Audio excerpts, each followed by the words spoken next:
$14.48 an hour. I can recall 1969 was, we had a 1 year, no overtime, 40 hours a week, 52 weeks, including your vacation. And I made $8,004 gross pay. So, at the age of 25, I figured... Which right now means you're poor, legally. Yeah, but... Somebody made that today. But see, it depends how you define poor. See? Because a lot of people that only make more money, they don't spend it wisely. They just buy more. You know, and then they've not gained anything. They're like treading water. Mm-hmm. You know, they're taking bigger grasp, but they're not getting any farther upstream. You know? And so, I don't know. Yeah, inflation is eroding faster. Government is eroding faster. If we didn't have to give the government so much and did our own planning, I think we'd all be a little better off, because look at how much money the government wastes. But that's another story. Let's not get me started on the government. Let's not get you started on that. I mean, anybody looks at the national debt will know that, you know, somebody ought to start biting the bullet pretty soon, because it's going to devastate the whole system. So, anyway, I don't want to get started on that, because my blood pressure's liable to go up. So, anyway. So you're making $8,000 that year. Yeah. I figured at the time when I had an opportunity, I went out a couple times to have radiators fixed out to Kurt's Body Shop, and he would never work on one of my radiators. He says, "You take it apart. You can do it." I'm going, "I've never worked on a radiator before." "Yeah, but," he said, "I know you know how. You can do it." I go, "Well, okay." So I took my own radiator apart and cleaned it and everything, and waited for him to get back. He went to the Coast Inn to have a couple of beers. Came back, and you know, he showed me what to do, and I thought, well, I would have done that an hour ago, but I thought there was some big mystery to what we were doing. So I put it back together, and you know, everything is okay. He approached me with the idea. He said, "I want to retire and move back to Arkansas." He said, "I've got a young man that wants to buy the body shop. Why don't you buy the radiator shop? Then I can move." I thought, okay. So, talked it over. Didn't have any money. So, I talked it over with my dad, briefly, because it didn't take a lot of discussion. Wanted to know if he'd co-sign a loan for me at the bank. Now, I mean, I thought I was going and taking on part of the national debt. Because I went up and borrowed $1,500 to go in business. It was like somebody put tons of weight on my shoulder. I didn't know if I could ever get out from under it, but I knew I was young enough that I could still restart. So, even though it doesn't seem like much money, when you don't have any money, it seems like it's an extreme. I didn't know how bad the radiator business was in Sycamore, because this guy had run all of the way by doing such sloppy work. The first year, from May the 4th of 1970 until December 31st of 1970, I made take-home pay $836. Well, you know, my old job at Barber Green was pretty good, but I already gave it up, you know. By the following next summer, you know, I needed to go to work somewhere and get back on my feet again, but, you know, that's another story, that's another job. But it wasn't until 1986, 76, when I went into the exhaust business. Bought my own machine, went back to the same bank. Well, this time, instead of $1,500, I borrowed $15,000. Now I knew I was crazy. Never looked back since. When did you move into the shop? We were just the old shop there that's on the East Sycamore lot.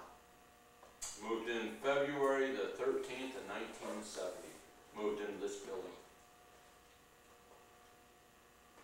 I didn't help Dad out too much. Of 1970? Yeah. No, 71. Right, okay. Correct. So you were at the other shop, which is on the outside on State Street, on the outside of 947 West Sycamore. State. Yeah. You were there for the better part of your first year. Yeah. Okay. Yeah. So for 5 years you just did radiators alone. Mm-hmm. When were you able to finally just sustain yourself on the business? It was after I went in the exhaust business. So it was for 6 years you had to do other jobs. Every other year I went to work somewhere. Just to keep above water. To get back to base zero. Solvency. Yeah. But looking back at the time it didn't seem like it was as much struggle as what it is now. I don't know if it's just youth.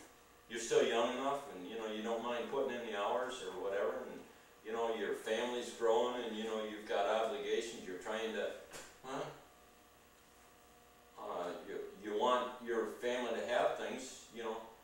You're supposed to make sure they have things, not necessarily what they need, or not what they want, but what they need. And that was basically, I guess, is what they were getting. The things they need, not necessarily all they wanted. We didn't have the biggest TV. In fact, we got a pretty small TV. It only got a couple channels, if I remember. Sometimes only one channel. I mean, I can remember one car in particular, an old 1963 Chevy 2. With the flames? With the flames on it. Yeah, I remember that car. I bought that car. A friend of mine wrecked that car. Got hit. Broadside. He says, I'll sell you that car for $50. I said, okay. And I knew I had time to look for parts. So I bought a fender from here, and I bought a door from here.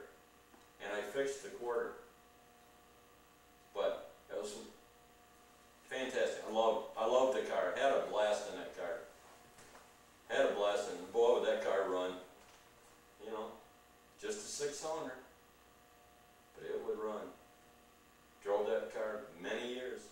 I think you kids enjoyed it too. I remember it. Had noisy exhaust. It was noisy, that's for sure. Out to back, not noisy exhaust, loud exhaust. Glass packs, split manifold, and all that stuff. But I probably had at the most probably about $230 in that car. Of course, we did all the work on it myself. Traded for parts with people that had parts. Traded labor. Somebody needs something done. You got this, and so I don't consider that's not money. Because when you're just standing around not doing anything, well, you're not making any money anyway. So you can trade somebody something, and you're not putting a bind in your system. So anyway, it was an interesting project. I kind of wish I had another one back. Not that one necessarily. It got a lot of rust. It went to heaven, I think. You hope. Yeah. I got a few parts still. What I never got around to putting on it. I got some brand new parts over in the old shop. Anytime I pick them up, the car comes right back. Fresh in my mind, just as if it was yesterday. I'm sure you have a lot of cars that you feel that way about. Man, all my cars. I wish there were a few of them. I wasn't smart enough when I was young to keep them. And now I've kept them all. And some of them that I shouldn't keep. But there's just parts, there's certain parts that I want of them.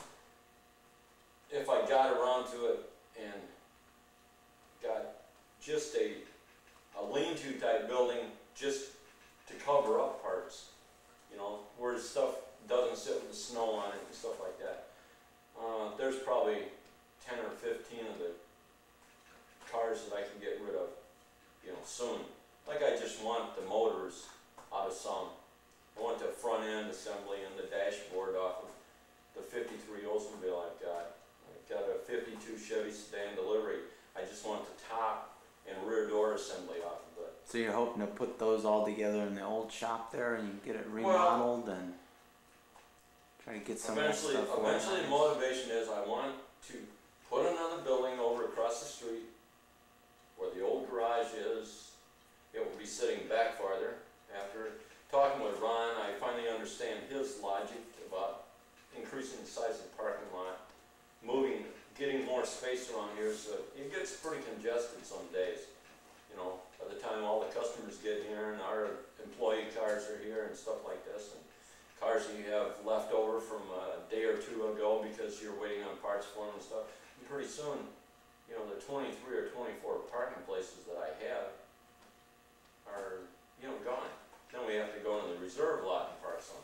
You know, we're not out of room by any means. Just have to reposition everything. So, what I'd really like to do is get another building up over there, go through the cars that I want to keep, the parts that I want to keep. I want to get everything all together in one location where I can work on it. I can enjoy it. Right now I've got them stored here, I've got them stored there, and in cold weather, you're not going to go out there and work on it. I mean, when you were young, you would. No, I'm not going to do it now. It can wait till spring. Then you have to deal with mud and stuff. I don't want to deal with that. But I've got stuff that I call it stuff. I've got car parts, I've got posters, I've got pictures, I've got all this memorabilia from places I've been, things that I picked up, collected. You know, I can go to a junkyards and spend a half a day there just going through junk. And I usually find 2 or 3 things that are of great value to me. Maybe other people can't see any value with it, but it's because they don't. We're all looking for different things. But if it makes you happy and you're content. Mm-hmm. I think this is a big thing that I think we want to try to convey in filming this stuff is I did a little segment earlier and I was trying to I always think about ghosts, not ghosts like in scary movies, but ghosts like I can look across the street there and see the old house, and I don't just see a house that's sitting on the corner. I can see Grandpa out mowing that lawn, and I can almost envision, I can look at that old shop and I can envision, you, as I remember you when I was young, working on a car, and it's kind of ghosts like, even though I'm still talking to you, you're not the person you were then. Every day you're a different person. And it's a ghost because somebody could come off the street who's never been here and look at that shop and just see an old ratty building that they would probably say, let's clear it and build an apartment building, go on, and I'll make a lot of money. They don't see everything that's there. And I think that's something that we're trying to convey, how all of this around here, a lot has happened here. And that's like when you go to the junkyard, you don't see junk that should be buried away. You can look at a fender and still see it on the car it came off of going down the road looking pretty. And you can see a set of tires like they looked when they're all fresh and out of the factory. And you can see a car sitting there and you can see it on the road when everybody wanted one and now it's just junk. It's ghosts. It's seeing, you can look out in a field and you see all the people that, I was talking earlier and it was like driving past a field that I can still see myself at 12 years old playing with all the kids from the neighborhood, playing baseball there every day. And anybody else drives by and they see a field. And I think that's a lot of what we want to try to get across, is see these things and see what was there. So that's what you see in a lot of those cars, a lot of that stuff. A lot of the cars that I bought, I only bought them for certain reasons, but I know that if you bring the car in, the way things are set up right now, if you bring the car in and take it apart, you know what's going to be? A bunch of lost parts. Because pretty soon something else comes or somebody says, well, I need one of these, and somebody goes, oh, that's fine, take one off this motor. And pretty soon you're going, where's the heart of my motor? You know, what happened to my motor? You know, I've got a couple of 58 Chevy 283 motors, which, don't, you know, to somebody your age probably doesn't mean anything. Because you weren't even around. I mean, that was 11 years before you were born. I've got a 60 Chevy 283 motor. Even the steering wheels and stuff, they're so neat. I mean, the cars, you can take a magnet wherever you want, and you could stick to it. Try that in a modern car.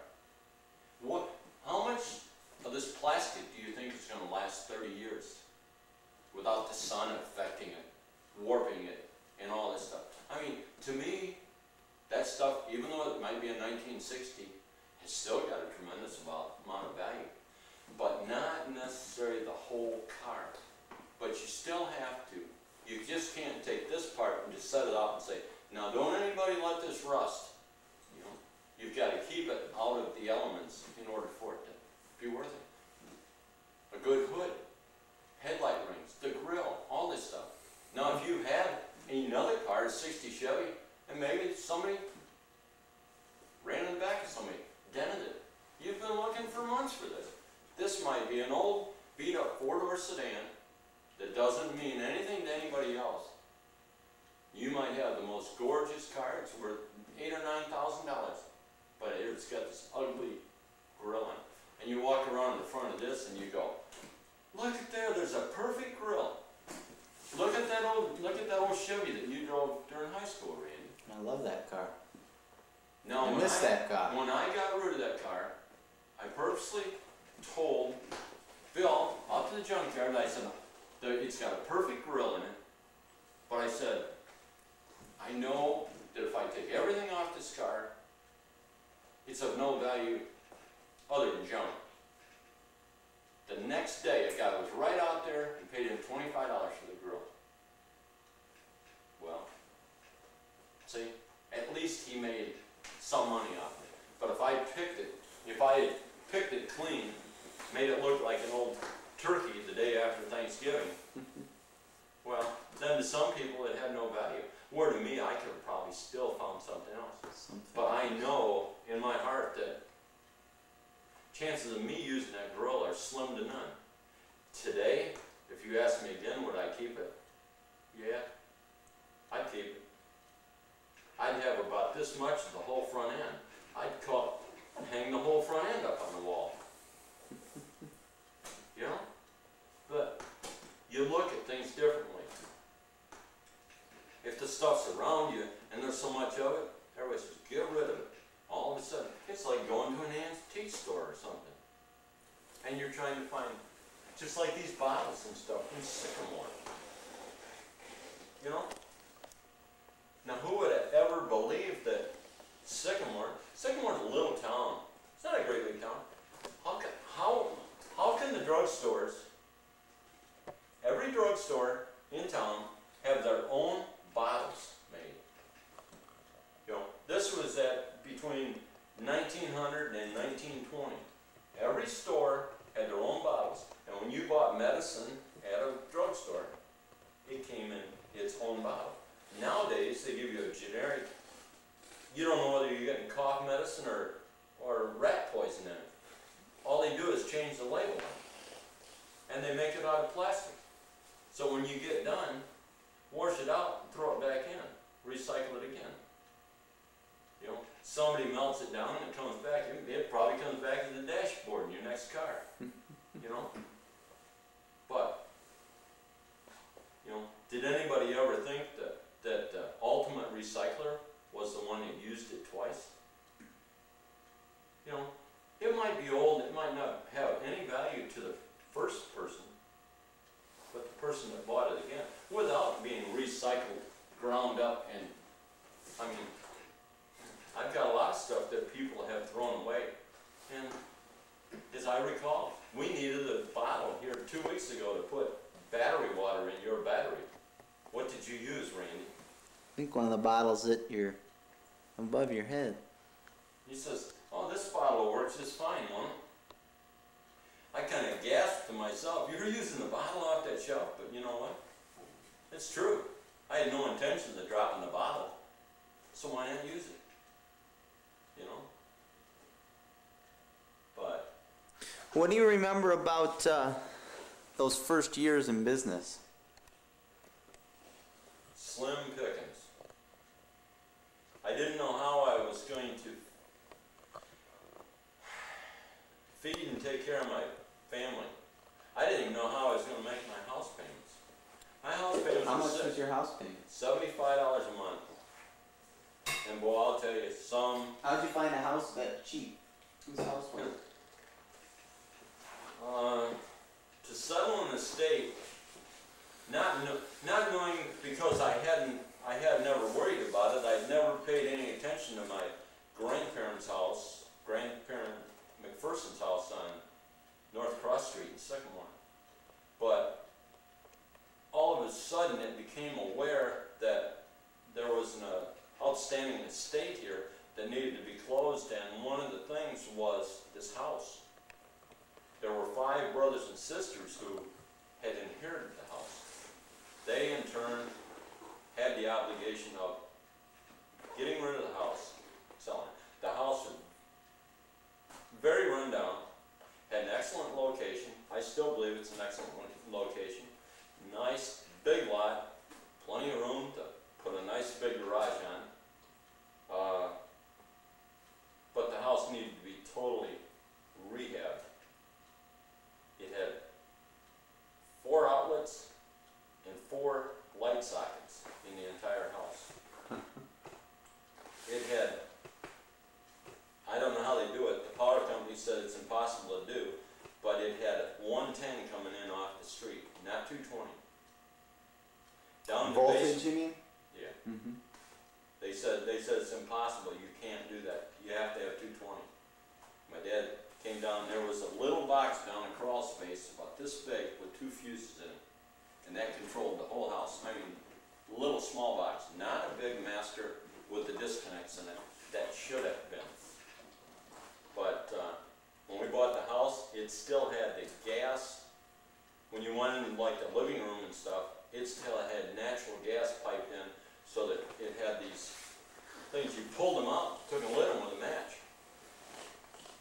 and they stayed on. And then and that was your parlor room lights. I don't know. I didn't know, totally understand. I didn't understand it until we took them out. And when you pushed them back against the wall, they automatically turned themselves off. That was the shut-off valve. But How old was that house? if I'm not mistaken, the house was built in 1906. Was it by the McPhersons or? No, they had purchased the house in, I think, 1937. I would have to check. I've got all the history in the house, but it seemed to me like they gave $900 for the house. They paid it off the same as they were renting it.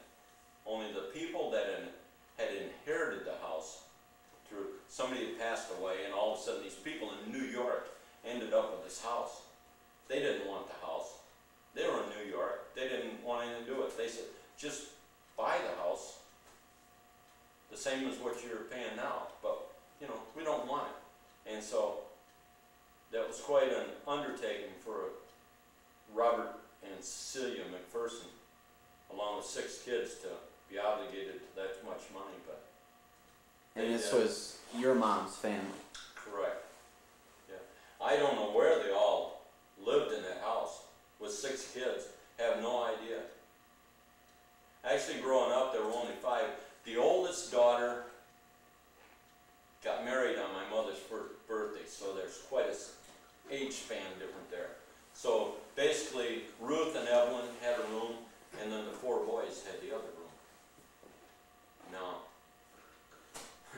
as a small kid, you were in this house, upstairs in this house. Could you find any place that you'd want to be in the same room with 4 guys? No. Wasn't enough for Ron and I. No. And I don't know where they found room to live, but anyway, they did. We we gave, if I'm not mistaken, $8,000